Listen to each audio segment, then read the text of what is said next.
명절 잘 보내셨습니까? 우리 좌우에 계신 분에게 이렇게 인사하겠습니다. 명절 잘 보내셨습니까?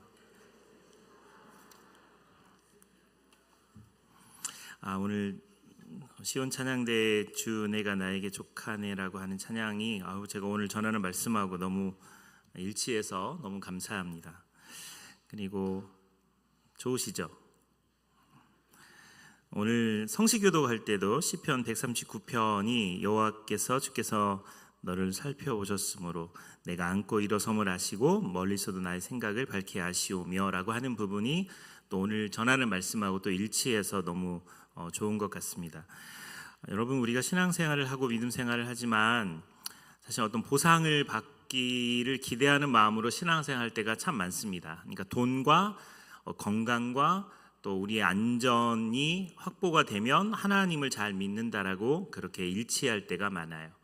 자, 명절날인데 다른 사람들은 다 친척들을 만나고 맛있는 음식을 먹고 행복한 시간을 보내는데 지금 내가 아프단 말이에요. 그래서 병상 안에 있어요. 그래서 우리 가족들도 어디 이동하지 못하고 음식도 하지 못하는 상황이 되면 어떤 느낌이 드냐면 일단 우울한 감정이 우리 안에 오게 됩니다. 그래서 하나님이 나를 버리셨다, 하나님이 나를 사랑하지 않는다, 나는 하나님께서 내가 잘못한 게 있어서 하나님 나를 징벌하신다, 이런 생각이 믿는 자들에게는 반사적으로 스쳐 지나갑니다. 예수 안 믿는 사람들은 나는 왜 이렇게 재수가 없지, 운이 없지, 이렇게 말해도 예수를 믿는 우리들에게는 꼭 하나님과 연결이 돼요. 내가 지금 일이 잘 풀린다? 그럼 하나님 나에게 은혜 주시네, 하나님이 나를 잘 풀리게 하시네라고 좋아합니다. 하나님의 은혜라고 생각하는 거죠. 우리 약함도 우리의 부족함도 우리가 어려운 일을 겪는 것도 사실 하나님의 은혜 가운데 있는데도 불구하고 우리는 우리의 환경과 상황에 비춰서 우리 자신이 지금 은혜를 받고 있다, 또 은혜 밖에 있다라고 결론 지을 때가 많습니다. 한 청년이 저에게 이렇게 이야기했어요. 작년에 목사님, 제가 대학교 입시를 준비하면서 재수를 했는데 가만히 보니까 교회도 출석 잘 안 하고 헌금 생활도 잘 안 하고 수련회도 안 가고 그래서 제가 떨어진 것 같아서 올해는 교회도 잘 나가고 헌금도 잘하고 교회 봉사도 했는데 왜 시험을 잘 못 봤을까요? 그래서 그 친구가 낸 결론은 하나님은 없는 것 같아요. 여러분, 우리는 이 친구가 지금 방금 고백했던 이야기 비슷한 이야기로 우리의 신앙을 딱 하나님의 은혜를 받고 있다, 하나님이 계시다, 안 계시다를 결정할 때가 많습니다. 우리 한국교회 성도들은, 한국 기독교는 불교 조금, 유교 조금, 샤머니즘 조금, 이게 섞여 있어요. 참 안타깝게도 섞여 있어요. 여러분의 신앙의 모습들을 보면 이런 것들이 없는 것 같으면서도 섞여 있어요. 은연중에 말하면서 내가 다음 생에는 잘하지 이렇게 이야기. 우리 예수 믿는 사람은 다음 생애가 없어요? 다른 교회는 아멘 하는데 없어요. 이번에 처음 들으신 얘기니까 여러분 이거 메모하셔야 돼요. 우리 예수 믿는 사람은 다음 생애가 없어요? 네, 이제 돌아왔어요. 또 유교가 우리 안에 있어요. 한 번 장로는 영원한 장로지, 이런 거. 목사한테 함부로 하고 이런 거. 이런 게 유교에서 나온 이야기예요. 스승의 그림자도 밟지 않는다, 이런 게. 성경에는 그렇게 나오지 않아요. 성경에는 예수님이 그런 삶을 살지 않으십니다. 더 낮아지고 겸손하는 거죠. 교회의 직분을 받는 것은 계급이 아니에요. 동의하시죠? 목사가 최고 계급층이 아니에요. 섬기는 사람인 거죠. 장로님이 평신도 중에 최고 대표자로 뽑긴 했지만 그게 어떤 계급 구조가 아니라고. 그 밑에 안수집사고 그 밑에 서리집사가 그게 아니에요. 근데 우리는 유교적인 생각이 우리 교회 안에 들어와서 우리도 모르게 그게 되어 있어요. 그래서 목사가 목에 힘을 팍 주고 그리고는 정말 그렇게 하는 것 자체는 어쩌면 이 유교적인 생각들이 우리 교회 안에 또 한국 교회 안에 들어와서 그렇습니다. 근데 더 심각한 문제는 샤머니즘입니다. 기복적인 신앙, 어떤 무속적인 신앙이 우리 안에 아주 깊숙이 들어왔어요. 여러분, 저 한국 교회사나 교회의 역사를 보면 선교사들이 들어옵니다. 그리고 선교사들이 이런저런 일들을 해서 교회가 지금 같은 예배 형태를 마련하는데, 전 좀 아쉬운 게 뭐냐면 미국 교회는 수요 예배 없거든요. 금요 기도회 없어요. 근데 왜 한국 교회는 수요 기도회, 금요 기도회, 새벽 기도가 있냐면, 한국 교회 사람들, 한국 사람들을 보니까 불같이 뜨겁고 열정이 있어요. 여러분, 그냥 형태를 봤을 때 술 좋아하는 사람들, 파출소에서 아빠를 찾아오는 민족은 우리 민족밖에 없는 것 같아요. 술 먹어서 전화해서 가족들이 데려온, 어느 정도 먹고는 딱 멈춰야 되는데, 이거는 나중에 먹을게 하고 킵해 놓든지 그래야 되는데, 그렇지 않고 그냥 끝까지 달리고 먹습니다. 1차, 2차, 3차, 4차까지 달리는 민족이 우리 민족이에요. 그리고 또 뭔가를 막 한다 그랬다가 금방 잊어버리는 것도 우리 민족이에요. 제자 훈련하거나 이거 훈련 받을 때는 막 신앙생활 잘하는 것 같은데, 그거 딱 멈추면 퀴티를 딱 그만두고 훈련이 딱 멈추는 순간 갑자기 신앙이 뚝 떨어지는. 그러니까 선교사들 입장에서는 우리는 계속해서 깨닫게 해주는 게 필요했어요. 수요 예배도 필요하고 금요 기도에도 필요한 거예요. 그래서 그 예배를 참석하는 사람은 믿음이 좋은 사람이고, 그 예배에 참석하지 않는 사람은 믿음이 적은 사람으로 규명해 버립니다. 여러분, 진짜 좋은 믿음은요, 예배의 횟수에 몇 번 참석하는 게 아니라 삶으로 하나님을 얼마나 예배하느냐가 중요해요. 새벽기도 한국교회의 아주 좋은 전통입니다. 절대 나쁜 게 아니에요. 그런데 옛날 우리 선조들은 정화수에 물을 떠놓고, 그리고 이제 정화수 물을 떠놓고 이렇게 빌었던, 그것도 새벽녘에 자녀들을 위해서 이렇게 빌었던 그런 풍토가 있어요. 그리고 어떤 집이 이사하거나 그럴 때 그 손 없는 날이라고 하는 그 날짜를 계산하거나, 그 집에 무속인이 가가지고 바가지에다가 고춧가루 풀이고 쌀 풀어서 식칼로 이렇게 해가지고는 이런 거 안 해보셨어요? 그렇게 행위를 합니다. 그래서 물을 팍 뿌리면서 귀신을 쫓아내는 행동을 했어요. 그러다 보니까 우리가 신방이라는 제도가 나쁜 제도가 아니에요. 집 이사하면 가서 목사님이 기도해줘야지, 악귀가 또 떠나간다, 뭐 이런. 저 새 차 뽑아가지고 본네트에 안수기도 많이 했습니다. 이거 돼지 머리만 안 넣었을 뿐이지 그냥. 근데 성도들이 그걸 원하면 뭐 그까이 거 뭐 해주지 뭐. 그래서 주님, 이 차는 정말 사고 없도록 도와주시고 막 그렇게 해서 막 기도한 적도 있어요. 근데 우리가 그렇게 신앙생활하는 이게 여러 가지가 섞여 있다 보니까 복음적인 내용이라고 생각을 하다가도 이게 흔들릴 때가 많습니다. 이게 토착화라고 상황화라고도 하거든요. 이 한국 사회에 들어와서 우리 한국 기독교인들이 이렇게 정말 받아들이는 그 모습이 어쩌면 또 이게 수출이 돼서 필리핀이나 이런 데 선교 가신 분들 거기 새벽기도 있어요. 그리고 또 뭐 금요기도도 있습니다. 근데 이게 뭐가 안 맞냐면, 우리는 치안이 좋은 나라잖아요. 그쪽은 치안이 안 좋은 곳이란 말이에요. 새벽에 왔다 갔다 사고 나거나 다치거나 무슨 위험, 하나님이 다 보호해 주시겠지, 이렇게 생각하시면 안 돼요. 되게 위험한 생각이에요. 그러니까 한국 민족들에게 하나님이 주신 이런 상황하고도 있지만, 해외는 또 해외 나름대로 그쪽에 맞는 어떤 선교적 전략이 필요한데, 그냥 한국 선교사는 거기 가서 한국 목회를 하고 있는 그런 경우도 있어요. 그리고 잘했다, 잘못했다 이렇게 평가할 수는 없지만, 이런 일들이 우리 안에 계속 반복되다 보면 자꾸 신앙생활하는 기준 자체가, 목사님 자녀인데 서울대 가고 미국 어디 유학을 가면 아이고 역시 하나님이 복 주셔서 이렇게 잘 된다라고 하는 그런 개념으로, 기복적인 개념으로 받아들일 때가 많습니다. 오늘 본문에 보면 하나님이 그의 하나님의 아들들과 더불어서 영적인 존재들과 회의를 하고 있을 때 악한 마귀 사탄이 거기에 등장합니다. 그러면서 하나님이 이렇게 말하거든요. 야, 욥 봤어? 욥? 야, 욥처럼 온전하고 정직하고 하나님을 경외하고 악에서 떠난 자가 없어 라고 이야기를 하자 사단이 이렇게 발언합니다. 욥이 어찌 까닭 없이 하나님을 경외하겠습니까? 왜 까닭이 없겠습니까? 왜 이유가 없겠어요? 그러니까 하나님이 욥에게 부유함을 주고, 그리고 자녀들도 잘 되게 하고, 그러니까 신앙생활 잘하는 것처럼 보이는 거죠. 그거 다 드러내면 욥은 하나님을 원망할 거예요 라는 이야기를 합니다. 그러니까 하나님께서 우리가 잘 아는 것처럼 그 사단을 통해서 그 시험을 허락하시죠. 어린 시절에는 보상이 필요합니다. 윤서야, 저 둘째 아이예요. 윤서야, 아빠 어깨 주물러봐. 그러면 아빠가 5,000원 줄게. 그러면 아이가 막 주물러요. 그 5,000원 딱 줘요. 그럼 얘가 이제 그게 있는 거죠. 그 지금까지 제가 하고 있어요. 고등학생인데. 보상으로 너 아빠 말 안 들으면 용돈 안 준다.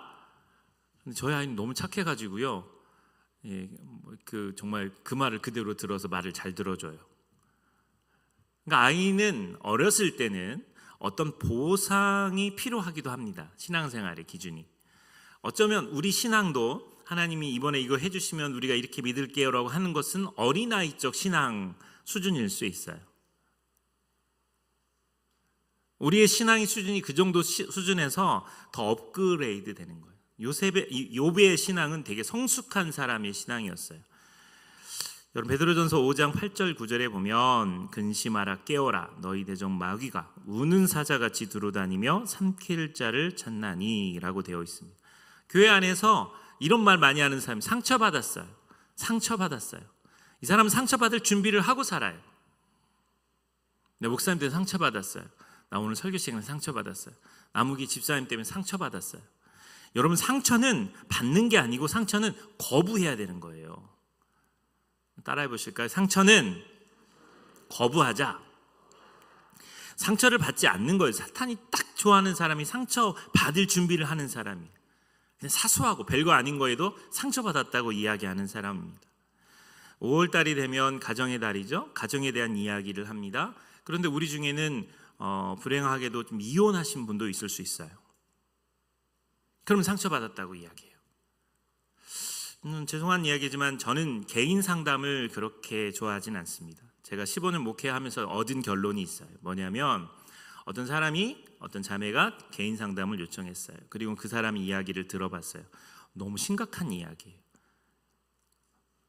성적으로 학대를 당한 이야기였어요.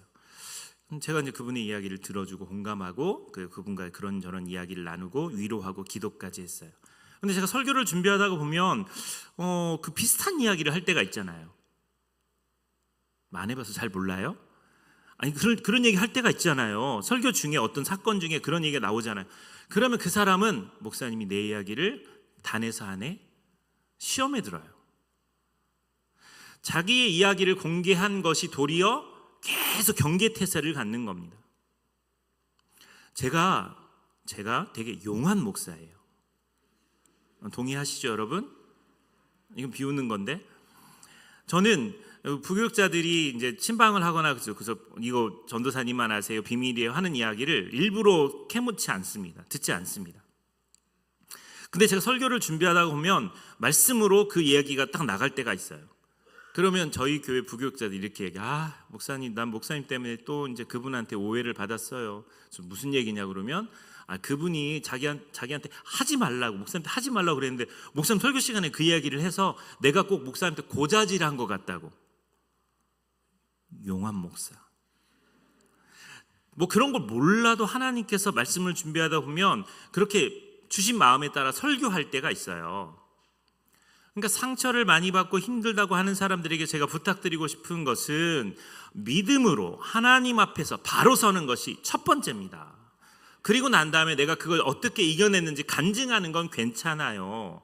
그런데 그렇지 않고 자꾸 하나님 앞에서 풀어야 될 문제를 먼저 사람에게 위로받고 싶어 하는 마음이 있어요. 그 위로를 받고 난 다음에도 그게 위로가 안 되죠. 하나님과의 그 문제, 하나님과의 풀어야 될 문제가 해결되지 않으면 그 다음에 안 되는 거예요. 욥이 대단한 것은 이 우는 사자처럼 두루 다니며 왔던 이 사단이 욥을 타겟으로 정한 거예요. 그리고 하나님께 비꼬면서 이야기하는 거죠. 욥이 까닭이 있으니까 하나님 경외하고 섬기는 거죠 라고 이야기를 하자 하나님은 욥을 너무나 잘하셨어요. 그 조건 때문에 욥이 나를 섬기는 게 아니다. 그리고는 욥에 있는 것들을 탁탁탁 쳐내기 시작합니다.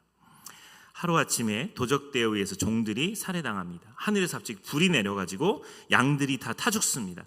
바람이 날리면서 건축물이 무너지면서 자녀들이 모두 죽습니다. 말 그대로 자녀를 포함한 모든 소유물을 하루 만에 다 잃습니다. 2장으로 넘어가 보면 그 욥은 생명은 붙어 있지만 뼈와 살은 끝없는 고통을 느낍니다. 그러니까 질그릇 조각으로 박박 자기 피부를 상하게 긁을 정도로 이 사람은 괴로워합니다. 자기 아내도 차라리 죽으라고 말하고 떠나버립니다. 친구들이라고 왔는데 계속 네가 뭘 잘못했으니까 하나님이 너에게 이런 벌을 내리지 라고 그를 참소합니다. 여러분이 아는 어떤 사건 중에 또 여러분의 인생 중에 욥과 같이 이런 사건을 겪은 분이 계십니까? 하루아침에 모든 것을 다 잃은 그런 분이 계신가요? 사실 여러분 되게 어려운 일들은 우리 인생에 찾아오고 내가 살아온 거 책으로 쓰면 한 12권도 넘을 거야 라고 말은 하지만 욥이 경험한 이런 경험처럼 모든 고통이 한꺼번에 온 경우는 그렇게 많지 않아요. 그럼에도 욥이 이렇게 이야기합니다. 1장 21절에 내가 모태에서 알몸으로 나와 싸운즉 또한 알몸이 그리로 돌아가올지라. 주신 이도 여호와시요 거두신 이도 여호와시니 여호와의 이름이 찬송을 받을지니이다. 아멘. 한번 따라해 보실까요? 주신 이도 여호와시요 거두신 이도 여호와십니다. 사자는 사냥할 때 절대 울지 않습니다. 동물의 왕국을 잘 보세요. 그럼 사자는 사냥할 때 절대 울지 않아요. 웅크리고 있습니다. 그르렁거리는 소리도 안 내요. 그리고는 조금씩 그 타겟 근처로 다가갑니다. 그리고 한순간에 덮쳐요. 어려워요? 왜 이렇게 심각한 표정으로 보세요? 여러분, 아니, 사자는 난 사자다! 으이야! 이렇게 뛰어가지 않는다고요. 근데 동물의 왕국을 보는데 진짜 딱 무리에서 이탈된 나이 많은 늙은 사자는 울어요. 왜 울까요? 자기 공격하지 말아달라고. 자기 사자라고. 하이에나들이 둘러싸는데 이 사자가 막 엄청 큰 소리를 납니다.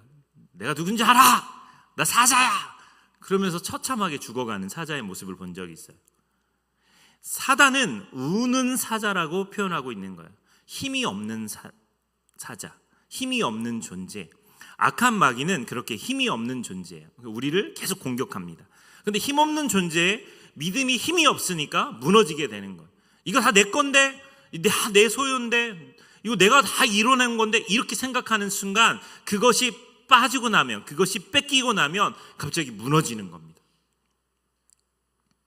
진짜 믿음은 우리가 고난당할 때, 어려움이 있을 때, 정말 내가 갖고 있던 그 특권이 사라졌을 때 내가 어떤 태도를 취하고 하나님 앞에 나아가느냐가 중요한 거예요. 그러니까 하나님 그걸 보고 계세요. 근데 욥은 주신 이도 여호와십니다. 이거 거두시는 이도 여호와십니다. 당신의 이름이 찬송을 받아야 합니다. 이렇게 표현하고 있어요. 까닭 없이 하나님을 경외하는 삶, 이게 욥기의 핵심적인 메시지 중에 하나라고 생각해요. 어떤 까닭이 없어도, 이유가 없어도 하나님을 경외하는 삶, 그 삶이 우리 안에 있어야 돼요. 제가 좋아하는 이야기 하나 드릴게요. 잊혀진 사람들의 마을이라는 책이 있습니다. 이 책은 지금 아무리 찾아도 없을 거예요. 절판된 책입니다. 이 책은 원래 독일어로 번역이 됐어요. 한국 목사님의 이야기인데, 그래서 독일어가 한국판으로 됐는데, 처음에 이 책이 나오고 난 다음에 홍성사라고 하는 출판사에 나왔는데 이 책이 진짜니 가짜니 여기에 있는 내용들이 사실이니 아닌지 이야기가 되게 많았습니다. 그러다가 여기 이 책의 저자인 김요성 목사님이 한국에 오셔서 온누리교회인가에 가서 설교를 한번 하신 적이 있어요. 제가 그분 이야기를 들으면서 진짜 예수를 믿으려면, 신앙생활 하려면 이분처럼 신앙생활 해야지. 제가 이제 90년도 초반에 제 마음속에 아주 깊이 박혔던, 제가 참 존경하는 목사님의 이야기입니다. 교회는 B라고 하는 마을에 있고요, A라는 마을은 좀 불교 신자들이 많이 사는 그 마을입니다. 거기에 한 성도가 혼자 살고 있어요. 불자들이 이제 핍박을 하는 거죠. 교회 나가지 마. 근데 교회 나가니까 뭐 조금 막 핍박을 많이 했다고 해요. 실제로 불교 다니는 사람 중에 되게 좋은 사람 많아요. 우리보다 훌륭한 인격을 가진 사람이 많습니다. 전 가끔 부끄러울 때가 있어요. 근데 이제 그 마을에는 그랬나 봐요. 어느 날 그 불교 마을에 있는 집사님이 목사님을 찾아왔어요. 얼굴이 어둡습니다. 이유는 이런 겁니다. 저희 집에서 키우는 돼지 5마리가 그 집 저 옆집 그 밭에 가서 무를 다 뽑아 먹었다는 거예요. 그러면서 그 주인이 야, 니네 집 돼지가 우리 집에 와서 이렇게 다 뽑아 먹었으니까 성경에 나온 대로 어떻게 그 사람들은 그런 말씀은 좋아하고 잘 외우는지 몰라요. 겉옷을 달라 그러면 속옷을 달라고 하고 속옷까지 주고 오른밥을 때리면 왼밥을 대라 그랬으니까 너희 집 돼지 나한테 줘. 이렇게 억지를 부리더라는 거예요. 그래서 이분이 잠깐만 기다려, 내가 목사님께 물어보고 올게 하고는 어떤 사람이 뛰어와서 노지훈 목사에게 물어봤어요. 그럼 이 목사님은 뭐라고 이야기할까요? 다 주세요. 이래야 되는데 저는 변호사를 소개할 것 같아요. 고소하세요. 그 말도 안 되는 소리. 경찰에도 이야기하면 그건 말도 안 됩니다. 무감만 배상하면 되지. 어떻게 그걸 그렇게. 저는 이렇게 할 것 같아요. 근데 김여성 목사님은 그분 말씀대로 다 주세요. 이분이 너무 슬픔에 빠져서 돌아가서 순박한 사람들이니까, 이게 한센인들이 사는 마을에서 목회하셨거든요. 목사님 말씀 그대로 순종해서 그 돼지를 다 줘버렸어요. 그리고는 한 달이 좀 지났는데 갑자기 이분이 막 이번에 좀 기쁘게 얼굴 표정으로 막 뛰어왔어요. 뛰어와서 하는 얘기가 뭐냐면, 할렐루야, 목사님 하나님은 살아계세요. 그 집 황소 5마리가 우리 밭에 와서 물을 뜯어 먹었어요. 이게 그 책에 나온 이야기예요. 그럼 저는 야, 너무 감사하다고, 그리고 그거 팔아서 11조 하세요 이렇게 이야기할 것 같은데, 돌려주세요. 이분이 너무 황당해하면서 왜 그러냐고, 그 사람도 나한테 억지를 했는데 왜 그랬냐. 그리고 그 사람도 자기가 한번 한 전과가 있잖아요. 그러니까 소들이 가는 순간 그 전경을 보는 순간 하나님이 계시긴 계신가 보다 이렇게 느꼈다는 거예요. 근데 돌려달라 그러니까 이분이 톡톡 슬픔에 잠겨서 가서 돌려줬답니다. 근데 참 재밌는 건 그 다음날 주일입니다. 그 에이람 마을에 있는 불교 신자들의 대다수가 교회에 왔어요. 예배에 참석했어요. 이유는 그 황소 주인이 아무리 생각해도 이해가 안 가. 나는 지금 돼지 억지로 해서 뺏었는데 너는 왜 다 돌려줬니? 그랬더니 이야기하는 예수님 때문에, 하나님 때문에 내가 당신한테 그렇게 하는 거라고 이야기를 하자, 내가 이런 하나님이라면 믿고 싶다. 그래서 그 마을을 돌아다니며 사람들에게 그 이야기를 이야기하고, 그리고는 그걸 다 돌려 그 사람들을 데리고 교회에 왔다는 거예요. 저는 이 이야기에, 이 책에 나오는 이 이야기에 제일 은혜로운 장면이 뭐냐면, 돼지들이 새끼를 쳤대요. 그 돼지를 돌려줬는데 그 새끼들 숫자까지 돌아왔다는 거예요. 그러니까 우리는 이 이야기를 대할 때 어쩌면 그런 기복적인 신앙을 생각할 수도 있을 것 같아요. 근데 저는 그 신앙의 원리가 되게 중요하다고 생각이 들어요. 내 거 아니에요. 내 거 아닙니다. 내가 갖고 있는 건 내 거 아니에요. 내 자녀들 내 거 아닙니다. 내 재물 내 거 아니에요. 여러분, 우리가 아파트에 이사 갈 때도 화장실 하나짜리 아파트에서 화장실 2개짜리로 이사 가는 거, 여러분 그거 희망하면 안 돼요. 우리 집 화장실 2개다. 이 다음 목표는 화장실 3개짜리 집이다. 이거 좋아하면 안 돼요. 내가 차를 이거 타고 있다가 나중에 이거 타고 싶어서 이 정도 올라가면 야, 하나님이 나에게 은혜 주셨다. 그러면 안 돼요. 그게 바로 기복적인 거예요. 내 거가 아닌 거예요. 그래서 이 사람이 뺏어가고 이 사람이 이렇게 해도 내 거가 아닌 거예요.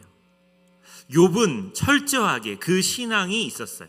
이것은 땅에서 일어나는 이야기지만 욥은 하늘에 속한 사람이기 때문에 그에게 일어난 이 일들에 정말 마음을 다해서 그 모든 것이 사라졌을 때도 주신 이도 여호와시고 거두시는 이도 여호와십니다. 이렇게 이야기할 수 있었어요. 그때 하나님께서 욥기 2장 3절에 이렇게 사단에게 평가합니다. 그와 같이 온전하고 정직하여 하나님을 경외하며 악에서 떠난 자가 세상에 없느니라. 네가, 사단아, 네가 나를 충동하여 까닭 없이 그를 치게 하였더라도 그가 여전히 자기의 온전함을 굳게 지켰느니라. 하나님은 알고 계세요. 하나님은 알고 계세요. 하나님은 욥이 이 시험을 이길지 질지 이미 알고 계신 거예요. 마음 중심이 벌써 하나님이 그 마음 중심을 보니까 욥은 그렇게 하는 사람이 아닌 걸 알고 있어요. 연대기 성경으로 보면 이 욥기는 창세기 다음에 들어가야 됩니다. 자, 아브라함이 족장으로서 제사를 지내잖아요. 욥은 명절이 다 끝나고 자녀들이 생일 파티를 하고 난 다음에도 혹시 이들이 무심결에 범죄했을까 봐 욥이 직접 제사를 드립니다. 그러니까 이 시대는 창세기 시대예요. 족장 시대예요. 근데 욥의 이 신앙은 정말 너무나 헌신할 만한 신앙인 거죠. 하나님이 너 사단에게 너 남부 전원교회 그 아무개 집사 너 만나봤니? 그 사람처럼 온전하고 정직하고 하나님을 경외하고 악에서 떠난 사람이 없어. 그 칭찬을 하셨으면 좋겠어요. 저는 신학교 들어갔었던 91년도에 제가 채플 오신 목사님들의 설교 중에 너무 은혜 받은 설교가 이 본문 말씀이거든요. 그때는 그 개역 한글 성경에는 여기는 지금 개역 그 개정판에는 온전하고 이렇게 되어 있지만 순전하다고 표현됐어요. 욥처럼 순전하고 정직하고 하나님을 경외하고 악에서 떠난 사람은 없어. 제가 그 말씀을 너무너무 사랑해서 매번마다 내 책상에다가 적어놓고 핸드폰에다가도 제가 순전하고 정직하고 악에서 떠난 하나님을 경외하는 사람이 되자라고 그렇게 붙이고 다녔어요. 그럼에도 불구하고 이게 너무 어려워요. 늘 어떤 조건, 어떤 상황이 맞아야지 나는 하나님이 나를 사랑하셔라고 느낄 때가 되게 많은 거죠. 그 조건이 안 되더라도 하나님이 그렇게 우리를 사랑하시는 걸 느껴야 하는데, 제가 어떤 책을 읽다가 그 목사님이 이제 시골 교회에 작은 교회에 전도사로 들어가 있습니다. 근데 이게 산속에 있는 교회라 장마철에 비가 막 억수로 오니까 옛날 교회니까 지붕이 방수 처리가 잘 안 돼서 진흙이 뚝뚝 떨어져서 예배당이 마루 예배당이 이렇게 흥건하게 전 옛날 시골 교회는 그런 교회 많았잖아요. 사택에서 잠을 자고 혹시나 예배당 어떤가 이렇게 보러 왔더니 예배당이 그렇게 진흙 덩어리로 떨어져 있는 거예요. 그래서 자기가 회개가 됐어요.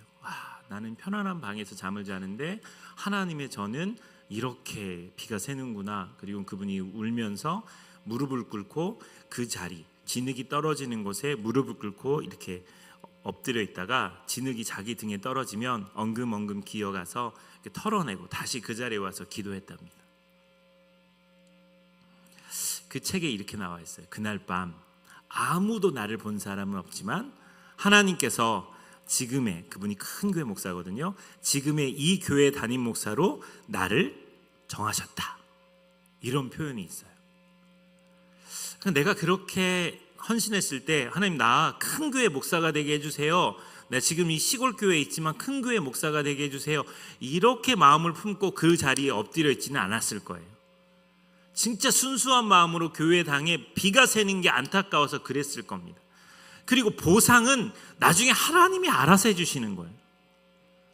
그 보상을 바라고 그 일들을 한다면 하나님이 그 중심을 아실 거 아닙니까? 욥은 그렇게 했던 사람이 아니에요. 욥은 그 보상을 주시는 것도 거두시는 것도 하나님인 걸 알았어요. 그럼에도 불구하고 우리의 마음속에 그 보상에 대한 생각으로 신앙생활을 하고 있다면 금방 고난이 왔을 때 딱 드러나는 거예요. 근데 이 일들을 통해서 하나님이 우리에게 하시고자 하는 말씀은 기다려. 내가 너를 위한 놀라운 계획을 가지고 있어. 기다려. 그리고 참아라. 인내해라. 이 시험이 너에게 왔을 때 피할 길도 줄 테니까 너 믿음으로 한번 버텨봐. 주님이 우리에게 그렇게 계속해서 말씀하시는 거죠. 명절을 지나고 제 마음속에 환우들이 생각이 났어요. 우리 교회 성도들이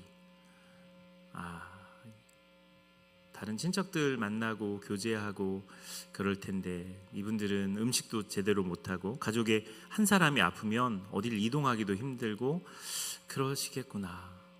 우리 교회 성도들 중에는 재정적으로 어려움이 있는 성도들이 있어요. 갑자기 억울한 일을 당해서 굉장히 어려움에 빠져 있는 사람들이 있습니다. 아마 여기 앉아 계신 분들 중에서도 그런 어려움이 있을 수 있습니다. 그런데 우리가 그런 분들에 대해서 옆에서 돌봐주고 기도해주고 함께 버팀목이 되고, 정말 너무너무 힘들어서 예수 안 믿는 사람들은 그 문제를 극단적인 선택으로 자기만 죽어버리면 끝난다고 생각하지만, 우리는 죽고 싶어도 죽을 수 없는 사람입니다. 우리는 정말 괴로워도 그럴 수 없는, 거기까지 갈 수 없는 사람들이니까 혼자서 괴로워하고 그런 거죠. 가족들이 그 옆에서 힘이 되어주는 거예요. 우리 성도들이, 우리 교회 순원들이 그 역할들을 감당하는 게 너무너무 중요합니다. 할 수 있다고 이야기하고 격려하는 게 중요해요. 하늘에 속한 사람들은 하늘에 속한 사람들이 돌봐주어야 하는 거죠. 사진 한 장 띄워주세요. 교회 오빠라고 하는 영화가 있습니다. 제가 참 감동 깊게 본 2017년도에 12월 22일 날 KBS에서 한 PD가, 감독이 암 환자들을 방문하며 찾으면서 그들에게 이런 질문을 하고 싶었어요. 암 환자들을 추적하면서 당신은 왜 낫기를 원하십니까? 당신은 왜 아픔에서 벗어나기를 원하십니까? 이 질문을 하고 돌아다니는데 답을 이관희 집사님, 남자분에게 얻게 돼요. 교회 오빠 이관희 집사는 대장암 4기 판정을 받습니다. 그런데 아들이 대장암이라는 얘기를 듣고 평소에 우울증을 갖고 있던 어머니가 옷장에서 목을 매어 극단적인 선택으로 죽습니다. 지금 자기도 지금 항암 치료를 받고 있는데 어머니의 그런 갑작스런 죽음을 보게 되고, 그리고 난 다음에 이분이 믿음으로 견디며 항암 치료를 잘 극복해 나갑니다. 그래서 병원에서 당신 이제 완치됐다고 이야기를 들어요. 그런데 그러자마자 아내 오은주 집사가 혈액암 4기 판정을 받습니다. 정말 믿을 수 없는 이 고난의 상황에서 이분은 정말 어떻게든지 믿음으로 버텨보려고 노력하고 또 노력합니다.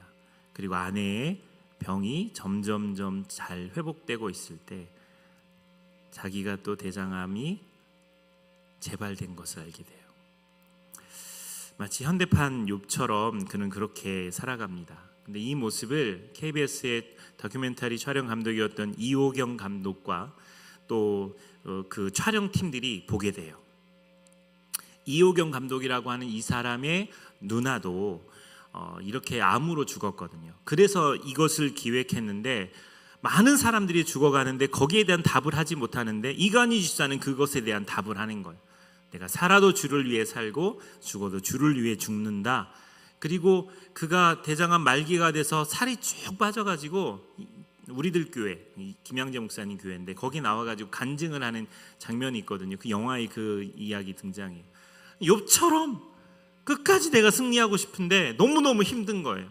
하나님 왜 나에게 이런 일을 주셨어요? 하나님 왜 나에게 이런 고통을 주셨어요? 라고 말하는 순간에 자기가 끝까지 하나님을 부인하지 않고 하나님께 감사하면서 내가 비록 죽을지라도 낫지 못한다 하더라도 나 그렇게 살고 싶다라고 이렇게 호소하면서 결국 이분이 점점점 생명이 꺼져갑니다. 그리고 마지막에 돌아가시는데, 제가 이 영화를 극장 안에서 진짜 아무도 보는 사람 없는 극장 안에서 혼자서 그 영화를 보고는 자리에서 일어나지 못하고 엉엉 울었던 기억이 나요. 제가 천국에 가면 이관희 집사님 꼭 만나고 싶다, 보고 싶다. 그리고 이호경 감독은 지금은 어떻게 예수 믿는지 어떤지 모르겠습니다. 근데 그분은 교회 오빠를 토대로 울지마 엄마라고 하는 이 또 영화를 2023년도에 또 제작해서 발표했어요. 근데 여기 역시도 동일하게 여기에 출연하는 이제 돌아가신 분들이지만 출연하는 사람들도 다 기독교인이에요. 그 예수 믿는 분들이에요. 암이라고 하는 질병이 우리에게 왜 왔는지 알지 못하지만 그 암을 이겨내는 것도 하나님의 은혜지만 그 암 때문에 주님 나라에 들어가는 것도 하나님의 은혜라는 거예요. 근데 그분들이 이 영화 속에서 보여준 모습은 자기가 죽음이라는 절망 앞에 있지만 그럼에도 불구하고 끝까지 그 신앙을 포기하지 않고 밝음을 포기하지 않고 어둠 속에도 이 현실 속에 남아서 살아야 할 사람들, 가족들에게 희망을 주는 그 천국과 부활에 대한 이야기를 전하고 있는 사람이라는 사실입니다. 말씀을 맺겠습니다. 여러분, 하늘 회의에서 그들이 이렇게 이야기를 합니다. 하나님을 향해 참소하는 거죠. 남부전원교회 누구누구 보셨어요? 남부전원교회 누구누구 보셨어요? 그 사람이 당신이 부유하게 하시니까, 당신이 건강 주시니까, 당신에게 이런저런 좋은 조건을 주시니까 믿음 생활 하는 거지. 그거 다 걷어가면 당신 부인할 겁니다. 하나님은 없다고 말할 사람들입니다. 사단은 끊임없이 우리를 참소합니다. 그럴 때 여러분 아무 까닭 없이도 하나님을 섬길 수 있나요? 아무 이유 없이도 하나님을 섬길 수 있습니까?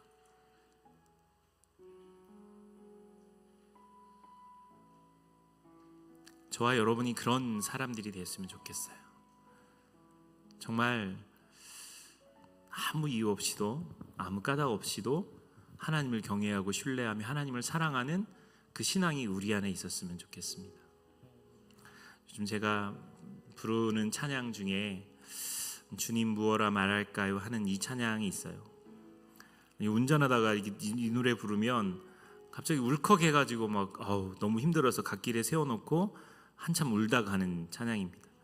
이게 참 마음이 진정이 잘 안 되는 찬양이기도 합니다. 주님, 내가 뭐라고 말할까요? 그냥 저는 주님이 좋은 아주 작은 사람입니다.